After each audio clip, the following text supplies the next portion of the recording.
Hello and welcome to the You'll Never Talk Alone podcast, brought to you by the LFC Transfer Room, your number one destination for supporter-driven Liverpool FC news, insight, and opinions. Hello, Damon.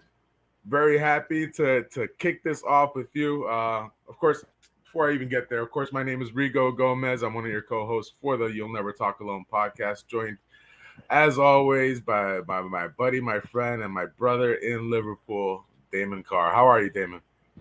I'm doing all right, mate. After a few wins and some points racking up on the board, I mean, every single week Liverpool gets a win. I think everyone looks uplifted out there, a little bit happier in the chat, a little bit, just a little bit about themselves out there after a win. So, can't complain.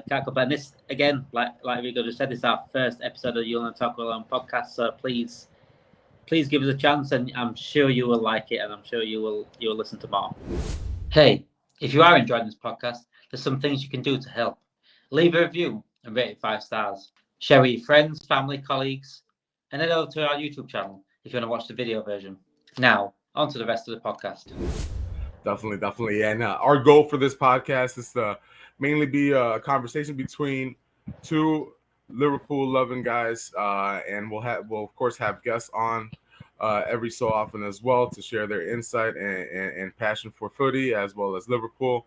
But mainly we want this to be your number one place to go to for a great conversation about Liverpool FC, what's currently happening with the team, what should be happening with the team, and of course, obviously just enjoying what is being a fan of the number one team in the land. So let's get right to it. As you were saying, Damon, we're coming off a great victory yesterday. We're recording today, Monday, September 4th. Yesterday on Sunday, the Reds had probably their best match in quite a long time. Even our own boss said that as far as it was a top game, Jurgen Klopp saying it was a top game for a while. He doesn't know the last time that we were that convincing. Of course, a 3-0 win over Aston Villa, purported top 4 challengers. How are you feeling after that match, Damon? More optimistic than I was like 3 weeks ago. I mean, the Newcastle win, I think that came out of the blue, didn't it? I think a lot of people knew we knew it was going to be an hard win. We knew it was going to be an hard game. I thought we would win just because Liverpool got this talent there, but we did the hard way with 10 men, and yesterday I just did the complete opposite as last week. Last week was the hard way. This week it was the easy way. I don't really think Villa really tested us as such, but that's more credit to us as well because we stopped them when we needed to stop them before they even tested us. So yeah, 3 points on the board, and again Núñez doing his business, and my boy Szoboszlai doing his business as well. Wow. We're definitely going to dive into Dominik Szoboszlai, who's just absolutely hit the ground running here.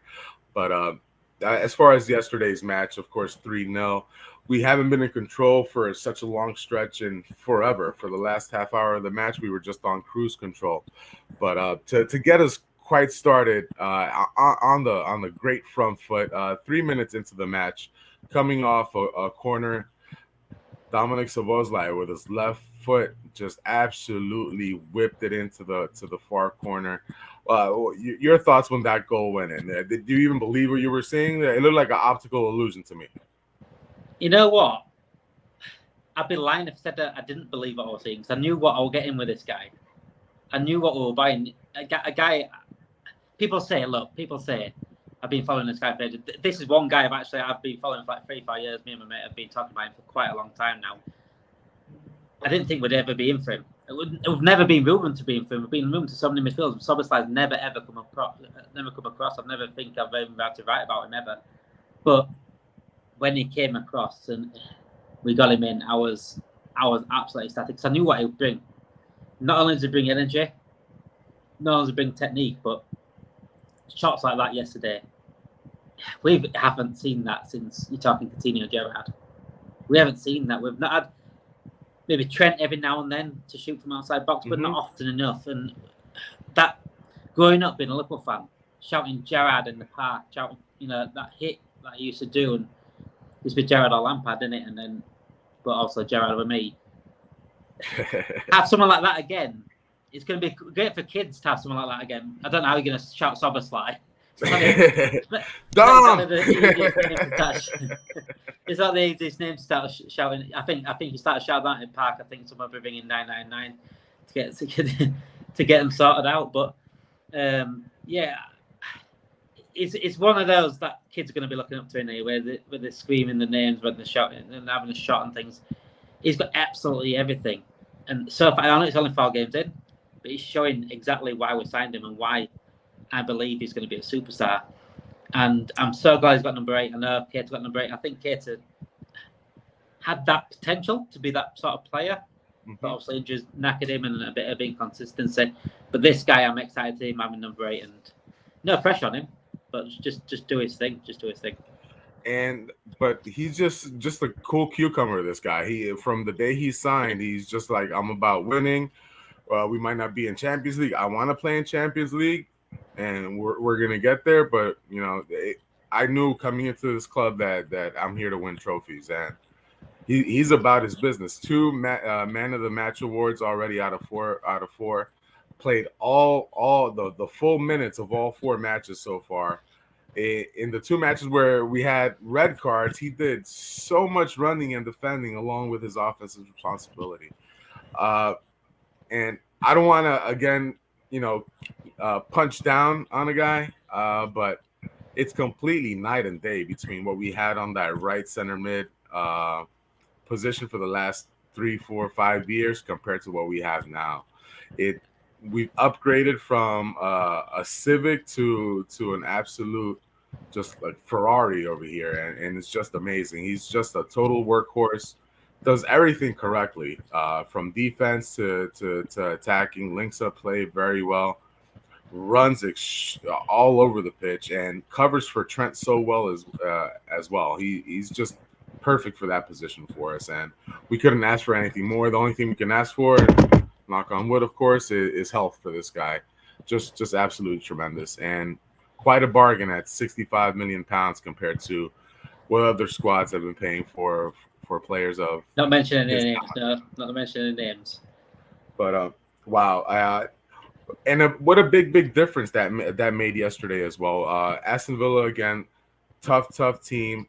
They got stomped by Newcastle to kick off the year. 2 really good wins in the Premier League, as well as in Europa to advance through the Europa Conference League. And yesterday, scoring in 3 minutes in, kind of set the tempo there. We're not that used to climbing out to a lead. We're used to going down 1-0, aren't we, Damon? It is nice to see it. I mean, last season we got used to it so much. I think I zoned out in the first half an hour of games. It's like the match didn't start until we were down 1-0. That's what kind of felt like, right? I just thought, you know that meme, that GTA meme where it's like, oh shit, here we go again. It was that every single week last year. And it's just nice. It's refreshing. And like you said about the Szoboszlai thing and what we had last year, again, refreshing. That's the word. I think that's what the word is right now, is refreshing. And can people say, look, are we overhyping this guy because we've gone from, like you said, a Civic to a Lamborghini? So the big jump, is it showing his ability because we're that desperate and we're that starving for something that anything looks good, if that makes sense? But I don't think it's the case with Szoboszlai. No, not at all. He's that guy. He is that guy. I don't know if you agree, but that's what I think anyway. No, he's just an absolute monster. He's just an absolute beast. Obviously, we don't watch as much Bundesliga as we do the Premier League, but he's just amazing to me. Just the effort and the nonstop action of this guy is just drives the team forward. He came first in the lactate test in preseason, and no, it wasn't a false crown whatsoever. What a usurper to the crown for James Milner that we've got now. A guy with just can absolutely run all day, all night, and just the technique is just absolutely crazy. With his little feet, you've heard that story as far as his little feet as well, right? That he kind of kept wearing smaller shoes because players with smaller feet would have better technique on the ball. Just so kind of like the dedication this guy has. Everything is about how he grew up as well. Like his dad taught him, discipline for the team, and the work ethic that his dad taught him has become the player that he is today. I think Szoboszlai is talking like people like Szoboszlai and like people like Diaz and Núñez. Their upbringing alone tells you how much hard work you need to put into where you want to become. It's no good having talent. It's no good having talent if you're not willing to put the work in. And people like him are they're an absolute pleasure to have at the club because that hard work shows on the pitch, and that's all you want from it. And if it adds that talent, then look what happens. Look at the end result. World class players. Just absolutely awesome. So Dom scored the initial goal to make it 1-0, and we went up 2-0 after Darwin, after a good 1-2, hit the post and it bounded in off of Matty Cash. Darwin Núñez unlucky yesterday to not score. Actually, he did provide an assist later on to Mo Salah, but unlucky yesterday not to score. But just the absolute terror. Is he cementing his spot as the nailed-on striker for us? In your opinion, Damon? It's a tricky one, isn't it? Because Gakpo hasn't really done all wrong to not get his place, if that makes sense. I mean, Gakpo changed the way we was last season. Mm-hmm. If we didn't get Gakpo in, I don't think we'd have got anywhere, those wins together, because I know the Trent role changed and Curtis Jones played his part as well, but Gakpo coming in was a huge, huge difference. So, while still not dissing Gakpo, I still want to play Núñez. It's what a sport for choice. It's madness that we have to choose between those two, but yeah, I think Núñez has done enough to keep it, and mm-hmm. I do think he needs to stop thinking too much about his finishes, because I know he was unlucky yesterday against Villa, but I think some of the finishes were really poor again. I mean, he had a chance to hit it on target at least, and I don't think he had one on target shot. He had about 5-6 shots, and that one on target, and some right in front of the keeper. So there's no excuse not to hit. Even the one that hit the post, it should have been. Yeah, the shot accuracy 0 for 4 as far as on target. Did hit the post once and the crossbar once as well. Unlucky in that respect, but just I think the dimension that he adds to the team, just I think it's right. Our highest level is going to be achieved with him as the lead striker. The attention that those center backs were paying to him just opened up so much space for our midfield, as well as Mo and Luis Diaz on the left.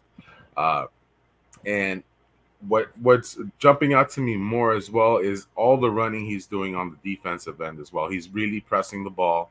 He's running towards the goalkeeper, not letting him sit on it, running towards the center backs, not letting him sit on it.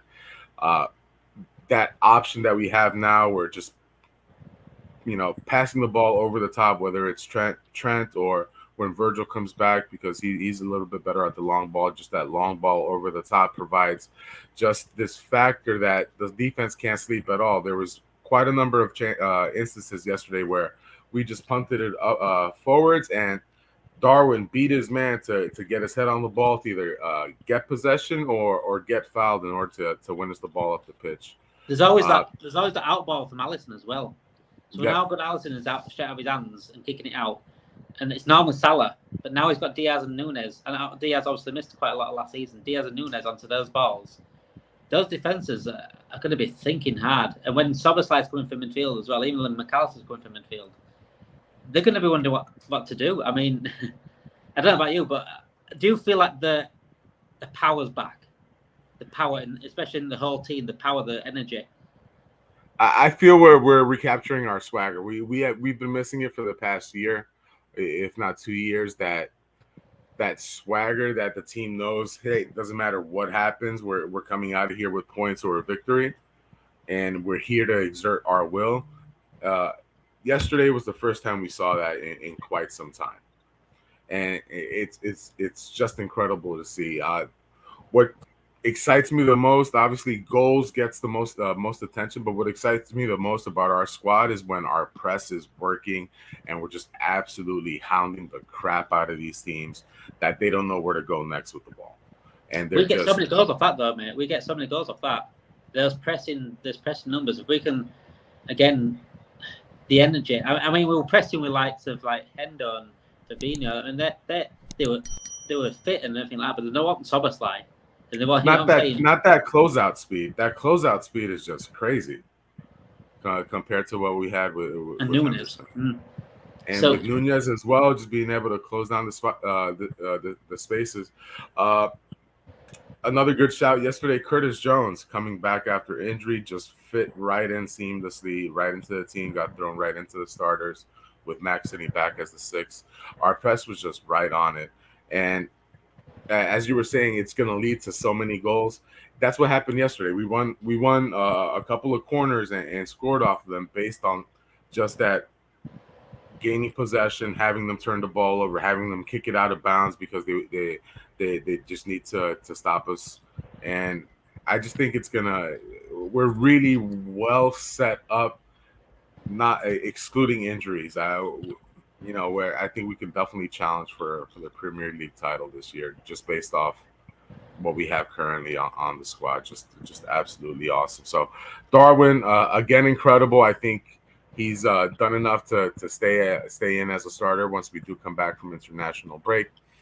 I think we need his profile more than what we need Gakpo in for, because we don't need someone to start dropping in when we have Dominik as well as Curtis Jones, or it might be Gravenberch. Would you pick and choose the games, though, mate? Would you pick and choose the games? Say, like, we play a City, or would you play Gakpo instead? Depending on the games and what defense we're against. I'd still go with Darwin for the reason that in those type of matches with the heightened pressure and knowing that this might decide the season, because either way, whoever gets the points, it's made a difference. So we've fallen short of 1 point against City a couple of times already. Whoever comes away with a victory there might win the league if ideally we're in contention throughout when those City matches come. It can lead to mistakes. We've seen mistakes out of Man City before under pressure. And I think Darwin just increases the likelihood of mistakes. Gakpo, super skilled player, absolute baller, does everything pretty much very well. But he doesn't have that just danger factor that I feel Darwin has, that speed that just completely the unknown, the uncertainty that it brings as well, Darwin. You don't know what you can do, and that's is it less predictable, Gakpo? Do you reckon? Or I think Gakpo is a lot more safe than Darwin is, and again, might be better, coming off the bench in that respect. Making sure that we're putting away teams also, and obviously they're gonna mix and match the front three as we go along through the year. You can wear folks out, and you want to keep everybody happy as well. But I think for sure in our high leverage, highest profile matches, I think Darwin should be the starter, because I think he's the multiplier. Jurgen referred to it yesterday, and I know you meant that you brought up the out ball, but he said he has his 2 speedsters out on the pitch, and he said Mo probably talked to Darwin, if it's high, head it over my way so they can just both break away, and we saw that with the third goal on the corner. That's what I did yesterday. And their chemistry is just improving on an exponential basis, in my opinion. I think they're getting really, really comfortable with each other. Mo is becoming more and more of a facilitator. It's over 10 plus matches now that he's had a goal or an assist in the Premier League, and just absolutely incredible work from him as well. Just King Mo is deservedly wearing their crown for us. I know we won 3-0, right? And I know it was all positive. Did you see anything wrong in the game at all yesterday that could go against us? Personally, I think Villa weren't as good as they should be. Do you think Villa not being as good as they were sort of covered over what could have gone wrong? If that makes sense. If they were against a better side on the day.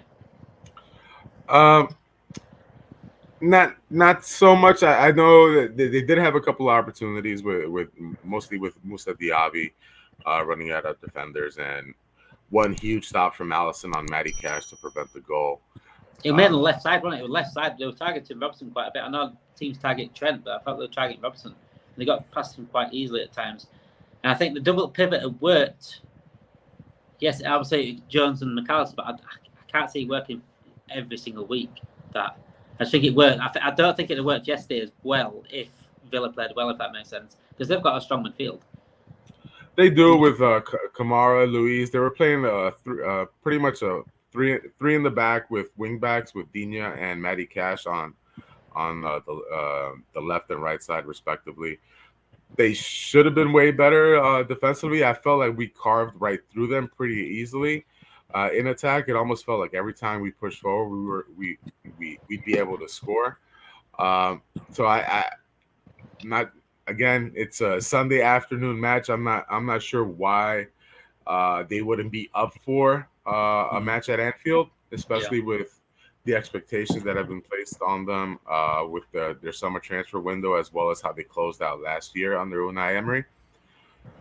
So I don't think they were on it, but at the same time, I think we have to give credit where credit's due, and I think we did very well in having them, in forcing them to play our ball.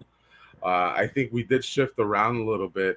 Trent wasn't moving forward as much. I thought he played a little bit further back, and therefore didn't have as much room to actually have to move out and cover when there were transitions.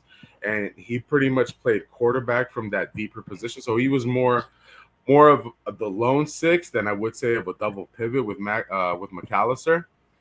And I want to give Mac Allister his flowers as well. He's pretty much interchangeable in any position in that midfield and does everything extremely well. The level of composure and control that our midfield has now, again, I don't want to reuse that term, but it is night and day compared to last season. As you know, if you pass the ball to this guy, he's going to hold possession, do something smart with it, and get us moving forward. And that applies to almost all three of our midfielders, that regardless of who's starting that match or not. And that to me is just wow. Like when you're in a hostage situation, you end up loving the hostage taker. That's kind of what I felt like we were at, and now we've been liberated and we live in this like land of footy freedom, and it's just absolutely awesome. We've knocked it out of the park with our two midfield additions. Let's be honest, we've gone from eating kebabs to like eating 5-star restaurants, haven't we? There's nothing wrong with kebab sometimes, by the way. No, I love a good doner. Yeah, definitely. So the transfer that we did make, me and you know that wasn't enough in terms of the amount of transfers and the amount of money that we should be spending and the amount of backing that club should be getting. But when we do the transfers, the good transfers, and that's the key thing about this, is when people say like we don't want to spend silly, but we've never really spent silly. But when we have spent good, we have spent well anyway. We've signed good players. It's not like we're going out there and throwing 80 million at Anthony. It's not like we're going out there and throwing 85 million at Maguire. We wouldn't do that. We're not stupid. I mean, for our big money purchases, we definitely bar Naby Keita, and again, that's different factors between injuries, etc.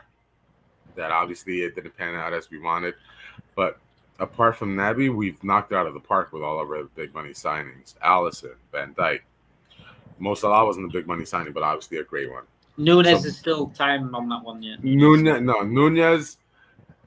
Man United paid Nunez's price for Rasmus Holland with a broken back, who scored 7 goals in his career. Like Nunez absolutely exceeded and surpassed Jadon Sancho, Anthony, whoever else you want to like throw into the mix as far as their goal and assist values. Those frauds, the old team with those frauds. So, and again, we see this all the time from the media and from outside fans as well. They're very happy and very quick to try and take Liverpool down, whether it's keep on hounding as far as those Mo Salah rumors. Hey, he's leaving. And Sky Sports almost giddy in their excitement that he's going to leave and kind of submarine our season. And just with Darwin Núñez as well. Like, I really don't understand all the vitriol and all the desire to see him fail. Darwin, super exciting player, great dude, great haircut. runs, does a bunch of crazy shit. Like, why wouldn't you want him to succeed? Why would you want to call him a flop when he's not even a flop? No, the production is there. I mean, people could see last season. I mean, last season, he got thrown into a team that was doing poor midfield. Then we got Diaz and Jota injured. It didn't speak a word of English. I mean, and I think he still got a good output last season in terms of 16 goals altogether. Obviously, we would have wanted him to be a lot more clinical, and we still do, but that's gonna take some doing. But overall, I was pretty happy with what he did last season, and this year I think he's just gonna take a step up. But you say his page might not be written yet, but so far so good, right? We know he's not an absolute mess that we regret signing him, and he's on the bench or not playing or not even on the squad, like some of those Chelsea signings, right? Who haven't even made a match day squad. I don't know about. But yeah, we've absolutely knocked it out of the park with all of our big money signings, and for our medium signings, we've just done remarkably well as well. Mac Allister, 35 mil. We agreed to on Friday transfer deadline day into Ryan Gravenberch, and of course Dominik Szoboszlai just looking like an absolute bargain at £65 million. So definitely. And don't forget signing of the season Endo. Oh yes, I almost forgot about Endo. And Endo again, came in yesterday and saw the game out as well. Klopp alluded to him also that they've spoken with him and worked with him on being a little bit calmer into the tackle, and he said he was really pleased with how he performed as well. When you come into the match and then you complete 100% of your passes, he was 6 of 6 for passing out of 7 touches, made 1 recovery, and that's in around 3 minutes played. So, that's ideally his role going forward, coming in off the bench. Do you think the way Klopp's played him now? He watched him against Chelsea. Where he played him last week, where he brought him off quite early. He played him yesterday for 3 minutes. Do you think that puts to bed then the reports and the rumours around being that he was the main priority 6 is going to be the Fabinho replacement? I don't think he was in the top 10 list of CDMs that Klopp was even looking at. And people are saying now, well, Klopp's one. I think it's Saturday of the day, like Klopp wanted to go back to that free midfield where Klopp wanted number 6. Klopp needed a number 6. Klopp still needs a number 6 now. If he didn't want a number 6, he wouldn't have gone for Lavia, wouldn't have gone for Caicedo. The only reason why we didn't get a number 6 is because we didn't want to pay up. That's the simple reason. And unfortunately, this is the way I kind of have to look at it, Dave. We can't, on one hand, say what a great deal Liverpool did getting Mac Allister for 35, Dominik for 65, Gravenberch for 35, and then be upset we didn't pay 110 for Moises Caicedo. It kind of maybe not Caicedo, but I think sometimes you've got to I think when we pay what we value, so for example, we value Darwin at that price because he's worth it then, and he's going to be worth more with our coaching and our structure. He's going to be worth more than that. Alisson, no doubt about it, we thought he was worth that price. Virgil van Dijk, no doubt about it, we thought he was worth that price. And they met that price and valuation. I think with again, the Saudi League, the money being thrown around there, Chelsea, Man United, obviously Man City, being able to pay higher fees as well as offer higher contracts to these players, I think that just kind of puts certain guys that we know, hey, they're not worth it. They're not worth it, like to spend that much. So I think Endo was probably not our number 1, number 2, number 3, or even 4th target to come into the starting lineup. I think he was a target that they knew, hey, this is a player who can perform, might not be our starter, but can start for us if needed. And we need another defensive midfielder on the squad. Do you think you should have then, because we did end up getting, I think, what was it, 5 million for Endo, was it in the end, or was it more than that? I can't think what it was. For Endo, we paid, I thought 16 or something like that.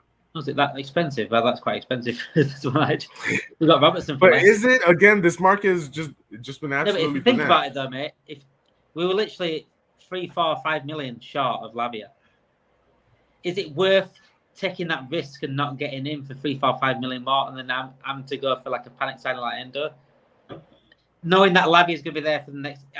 I think they need to I know why they look at the value because of FSG. You've got to look at a value because they're giving you a certain budget. But I think we need to reevaluate value because what Lavia would have given us on the pitch, 19 years old, throughout 5, 6, 7, 8 years, would have been made up for the money that we paid for him. He's only 50 million. I mean, if you look, if we went back in time and looked at the Alisson price, would us as fans would say, a bit overpaid there, aren't we? First keeper. But look at that. Van Dijk would have said we were overpaid for that. No one would have said, "Oh, Van Dijk's definitely." I think Van Dijk was a game changer when we signed him. I knew it was a game changer. But again, they were ready to meet that price and did pay it, so they valued him at that price.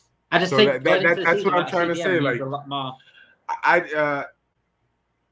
99 out of 100, I'd err on who they brought in, with the exception of obviously our deadline kind of disasters that we've done, whether it be Ozan Kabak, Ben Davies, Arthur last season. When we've, either skipped out on the player or gone full bore and signed that player, we've been pretty much on the ball, Yeah. So if we decided not to pay that for him, obviously he is a talent. Had a pretty good season last year with Southampton. They obviously got relegated, so didn't do enough there overall as a squad. And now after his move to Chelsea, he hasn't even made a matchday squad. You see him in the box with a serious face on and no idea when he's gonna come into the squad. And Chelsea just keeps signing guys. Again, that it could have been a multiple factors there, not just the fee, but what was he asking for in salary? What were his agents asking for as well? And now it's come out that his agent pushed him to go to Chelsea because it was a higher fee, longer contract. So, but I know there was talk about agent fees being capped. So if I think that would change football because I think agents are taking over where they see these players going, and I think they're ruining careers. I mean, if they're just following the money, obviously the agents are going to follow them. They're going to think about their own selves. But these footballers' careers are only what 20 years. About 20 years, but 15 for a good career. To be quite honest, that's a long career. 15. It's a small career for such a young age, and yes, money's going to set them up for life. But as a footballer, you grow up wanting to win and playing for the best and playing in the best.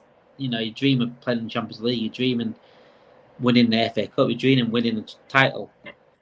Obviously, there's going to be greed around, and certain players will go for greed. I mean, it's quite rare these days that you don't get non-greedy players. Apart from, Ramos has just signed for Sevilla, which was unbelievable because he turned down Saudi, he turned down Galatasaray for big money, and he signed for his wife. That's awesome. He went back to Sevilla back to his own time club. Yeah, so I just think it depends on the players and the people around them.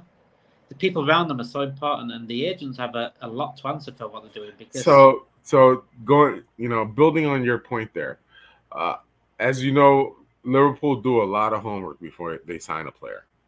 They do a lot of homework, background checks. They meet with the player, ideally meet with the family. That's where the first pretty much level of gauging how they're going to turn out and who this player is begins. And Klopp has a straight up no DH policy, and you can fill in the blank as far as what DH stands for, but he has a no DH policy as far as the locker room is concerned. So if we at the end decided, hey, the valuation isn't what they're asking for, it doesn't meet what we think that player is worth it, and B, this player, for factors or otherwise, for whatever factors might not be the best fit into this locker room, then I'd rather err on Jurgen Klopp's side than not. So that I just can't understand and how. that deal didn't happen. So now Yeah. unfortunately, I just got to think what can we do moving forward, and this is our team now from here until January. So I mean, it says lost though, isn't it, mate? It says lost. It's yeah, for 1,000%, watching Chelsea lose to Nottingham Forest at home. So 1,000, and it's Caicedo's loss as well. I think Labby would have been an absolute starter, but I think he'd been a fan favourite. And 19 years old. But I think we'll find somebody. We'll have somebody lined up or find somebody as well. I still think we missed Ugarte though, mate. I think we missed Ugarte. I think Ugarte was the first one we should have signed, apart from Mac Allister, because Mac Allister we pretty much had settled before the season ended, and then Ugarte was on the block, and obviously for the release clause, PSG jumped on that early. He's been a monster already in Ligue 1, but what can we do? This is our squad now, and this is a squad that won 3-0 yesterday, and looked as best as we could in a long time. And we have played Chelsea and Newcastle away, Villa at home, and they're 3 tough games out of the way already. Yep, Chelsea, a draw, which you probably could look at it and look at that as a missed opportunity, especially how they performed in the subsequent weeks, losing this weekend to Nottingham Forest, and then Newcastle. We squeaked that one out, and that to me, that Newcastle win might be again an unfortunate now that we have the international break coming, kind of killing our momentum. But that Newcastle win I think just absolutely lifted everyone. And we'll see this team just continue gelling and continue kicking some butt. As far as yesterday though, all the signings that were done though, like Gravenberch, I think apart from Endo, those other 3, I think they're all big game changers in terms of this season, and they all could win a game by themselves. I think they're that good. Which one of we have to see Ryan's though. We got to see Ryan. The talent is there, obviously. He's got talent as Ryan. I don't think it's annoying that he can't play. He can play 6, but he's not a 6. So, but it's nice to have him. I think I did an article last year sometime, top 10 targets in January, and Ryan Gravenberch was my number 8. I think he was. And Ryan Gravenberch was in there. So, I'm excited about this guy. So I think he will be best. But who do you think will be the best out of those 3? Out of our 3 signings? Oh, Endo. You're going to put Endo in there? Or 4. I wouldn't put Endo in there just because I think Endo was signed as a glue guy. Like a glue guy. You need glue guys on the squad. You need a guy, again, who's not going to complain about his role. I don't think he's, we had Takumi Minamino, who we had in that role as our, lower tournament starter, etc. I don't think Endo's going to complain about if the majority of the time he spends on the pitch is coming off the bench. To him, this is awesome. I'm in the Premier League. I toiled away building up my career and ended up captaining a Bundesliga squad, which is pretty remarkable for a Japanese international to be captaining a German squad. And obviously he's the captain for the Japan national team. So I think, he's just going to be super happy to, perform in whatever role Jurgen wants him to perform. I think the highest ceiling for us is Dominik Szoboszlai. Big Dom. I think that's the player with the highest ceiling. He has all the tools in his locker to do everything on the pitch, and including scoring goals and setting up goals, which is, again, what brings the most eyeballs and most attention on a player. But again, the defensive work that he does is just remarkable. So he's all action, and I think obviously he's the most spectacular of our 3 signings. Mac Allister kind of goes unnoticed. Very quiet player, but he's just there in the right spot the majority of the time. Knows exactly what to do with the ball. Very secure, keeps the team ticking, and just super smart and intelligent player. And that's just great to have on the squad. It's just we really knocked it out of the park with those 2, and once we have Ryan integrated and into the squad, I'm excited to see how he's utilized and how he performs as well. But again, how can we complain about a 21-year-old Dutch player who has all the tools as well to be quite a handful for the Premier League for the Premier League teams to deal with. So I'm very excited to see what Klopp can turn him into. Speaking but obviously, of, Dominik is.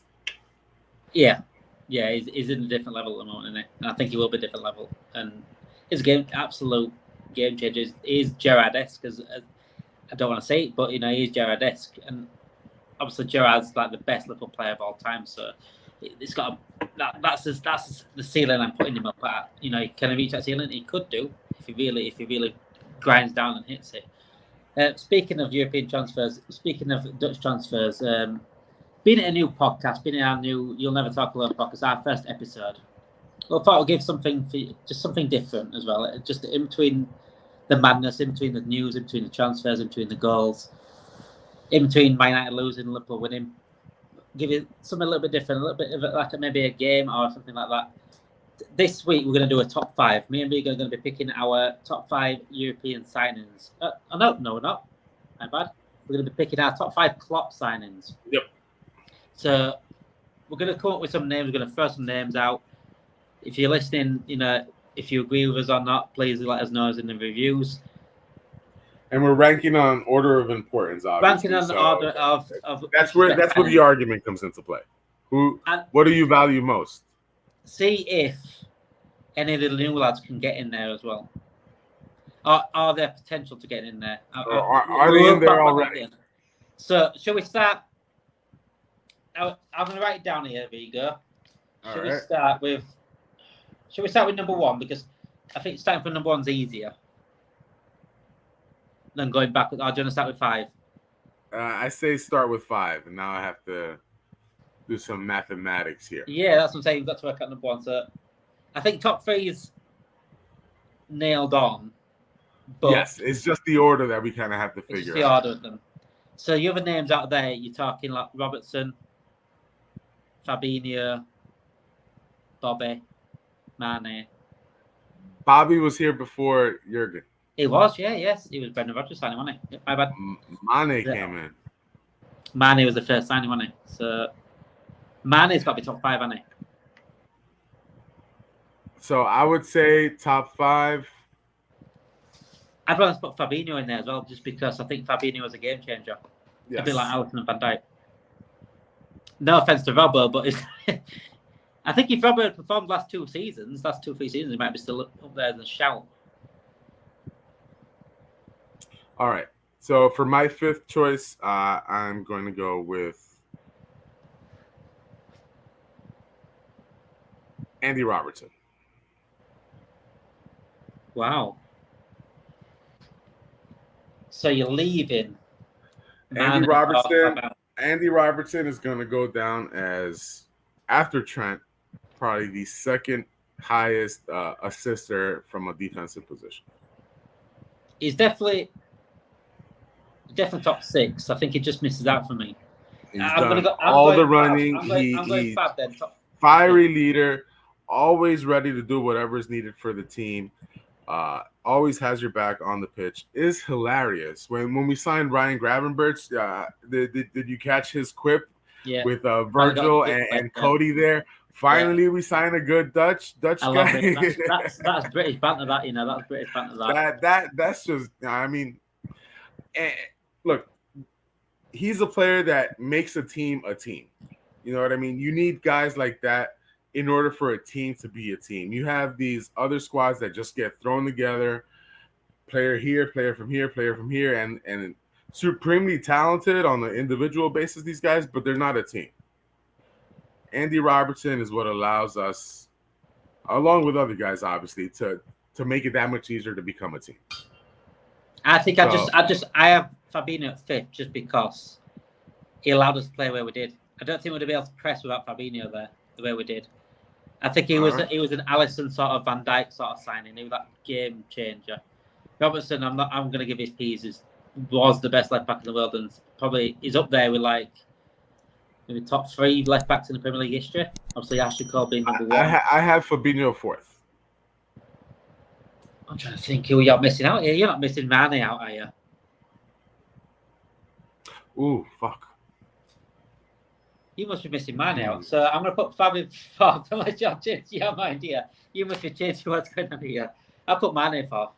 I might have screwed myself. But again, I'm going off years here and years to come. So as far as rating the magnitude of the signing, I don't think we went. I think Fabinho allowed Gini to become the best Gini and allowed Henderson to hold on to his job for this long. Yeah.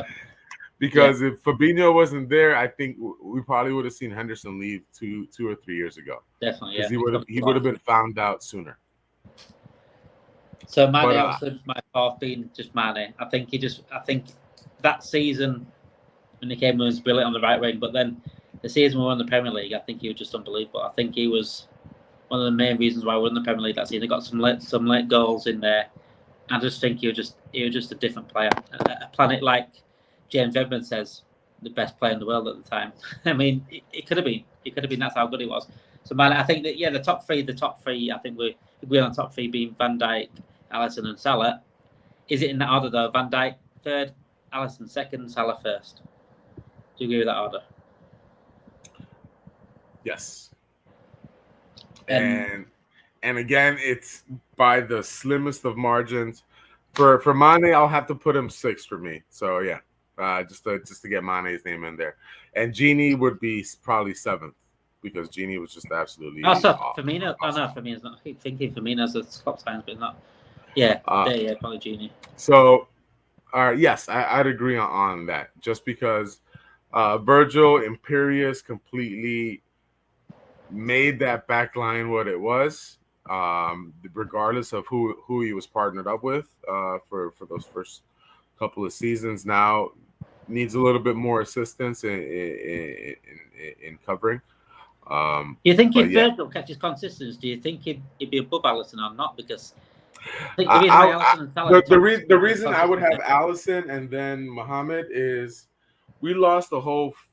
Unfortunately, we lost the whole full year of Virgil, and Alisson and Salah have pretty much not missed many matches at all whatsoever.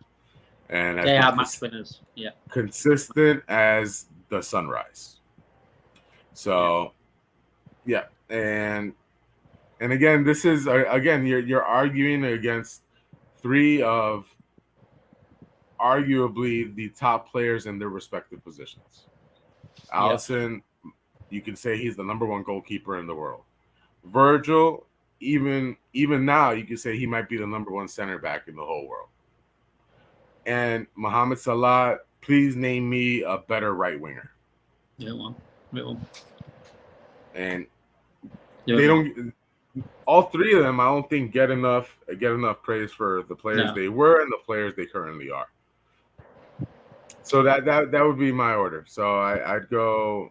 So just to recap, there, who was my 5th? My 5th was Andy. Yeah, Andy. 4th was Andy Fabinho. Yeah. 3rd Van Dijk, 2nd Alisson, and number 1 Mohamed Salah. Yeah, and mine was I had Mane at 4th and I had Fab at 5th instead of Robbo. So yeah, moving on and going forward into.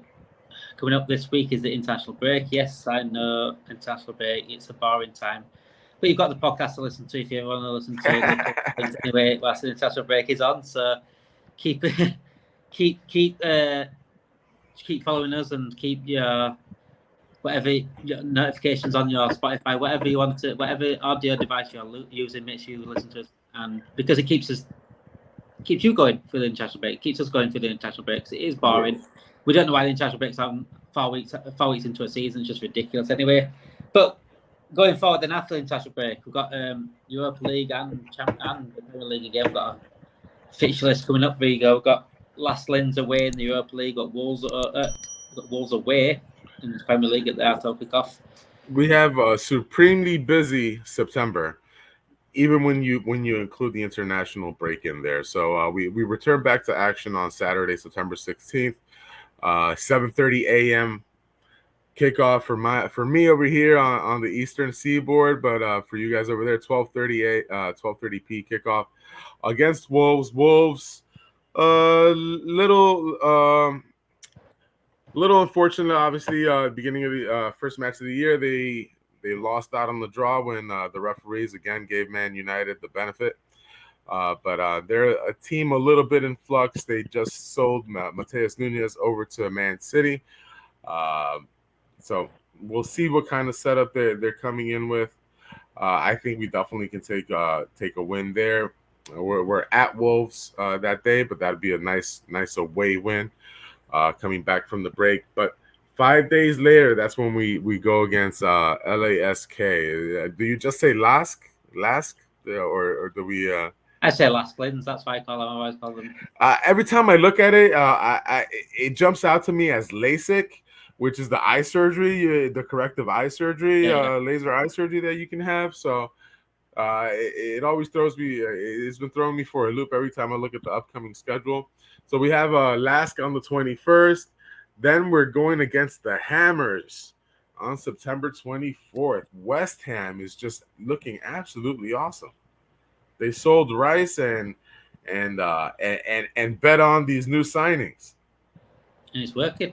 I mean, everyone's following the FSG model. They're selling their best player and going for Coutinho. Obviously, we sold Coutinho and bought elsewhere. And Harry Kane's gone from Tottenham, and Tottenham looking better now as well. But yeah, after the West Ham match on the 24th, 2 days later, we go against Leicester in the EFL Cup. And then we close out September against the Spurs. So that's 1, 2, 3, 4, 5 matches in 15 days. So a match pretty much every 3 days. And definitely our depth and ability to withstand injury is going to be tested. And we're already feeling a little bit of an injury knock there. Trent Alexander-Arnold had come out of yesterday's match a little bit early with issues with his hamstring. They're still waiting on scans to determine the level of severity there. He was picked as a midfielder to join the English national team on their international break. Well, what do you think of that? Is that moving forward? Do you think that's it? He's completely out of the running for a right back position for the England squad, and he's just a midfielder for them under Southgate? It's Southgate, isn't it? I just don't think he has a clue. I don't think he knows how to play him at right back. I think that's the thing with Southgate, is just chuck him in at midfield and it'll work. It'll work at England, because I've said it before, the level that you play against England, that you play against the Premier League is completely different. Trent probably works in midfield in England because they're playing likes of Estonia, they're playing San Marino.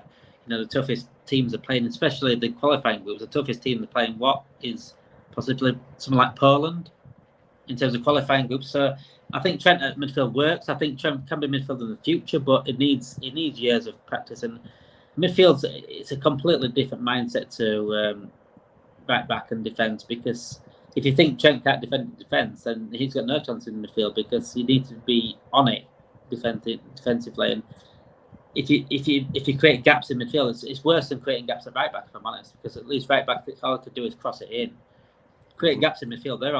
They could have 2, 3, 4 on ones. They're running right at the centre back, or running right at the goalie after a couple of passes, for sure. So I think he can be a midfielder. He could be a midfielder for England now, just because, again, the level of players they're playing against, the level of teams they're playing against. But Liverpool, I think Klopp's got him right. If we can get a number 6, whether it be January or next year, I think in better right back still his best position, because it also gives him freedom. But if you put him in midfield now, I think he could be man-marked easily. I think he's not going to get the whole pitch view that he needs. Coming from that right back position, he can pick and choose when he goes forward and when he doesn't. As midfielder, he can't do that. As midfielder, he can't do that, because you can't lead the gap. You're nailed on in that responsibility to cover that area and flowing in and out. It's too disciplined for him. Midfield's too disciplined for him in the Premier League, and I'm not saying that's a bad thing, because I'm not saying he's not disciplined, but it doesn't allow him to be the player that he is and the creative spark that he is, because he needs freedom.